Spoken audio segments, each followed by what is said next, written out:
It was really refreshing. I remember that after the phone call, I was like, oh my God, there's more people like me out there. Oh shit. Yeah, I know. No, it was a great phone call, man. And then I think after that, we ended up, you told me to swing by this church to do a first reading in the middle of the woods. And I'm like, yeah, that's the church I grew up at. And I was using that as like the rehearsal space. And dude, it was legendary. It was a great rehearsal space though, because it had like big round tables. Oh, sorry. No, and I forget, like, I can't remember if the first meeting was just me and you or was Darlene at that. I just remember there was an organic nature that started to unfold where, and I think this is a big lesson. And I try to do this like I said, there was kind of this improv troupe, me and these other fellas. I got to introduce you to them. I think you'd like them. There's this one guy, Matt. He's like 34. He's a little bit of an older guy. The dude's like, he's just like, he's the perfect type of improv character. You know, this man in real life.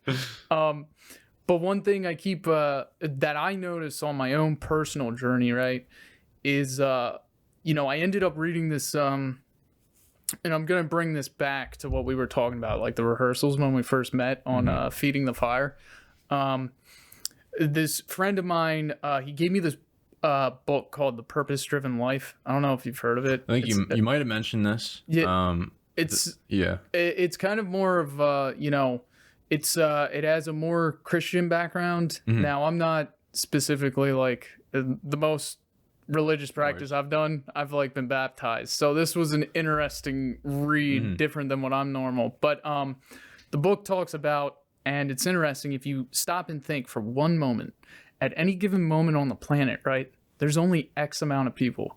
There's never, you know, it's not like all of a sudden there, you know, you're in this moment and then that moment there's like 5 times more people. No, there's only like a certain given amount of people on the planet at one specific moment in time.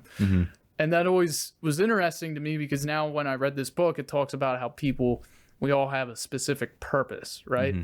And the biggest thing I know I struggled with on my journey, and I think slowly I'm getting a little better at it. I don't know if you've struggled with this, but it's like kind of finding your self-worth, if that makes any sense, or not selling yourself short on whatever it is you think you're destined to do, you know, like don't sell your destiny short of anything. Yeah. And the reason I think this is important, because like, example right now, I'm with there's these improv guys, and I keep telling them like, guys, we shouldn't sell ourselves short of anything. Though we're all new, that doesn't mean the qualities or anything we bring to the table are any less valued than, like, you know, people on, say, SNL, stuff like that, right?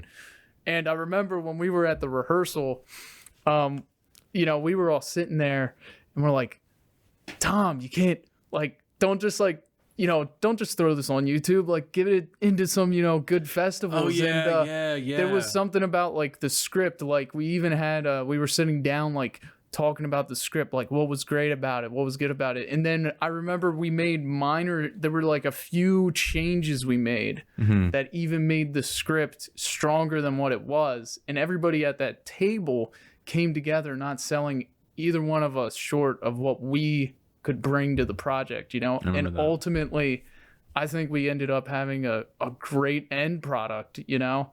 And I saw the final version of it. It's like polished, it's really clean, it's awesome, man. And now it even was I saw it got into like a LA Film Festival, a nomination, I think, or something. So. Yeah.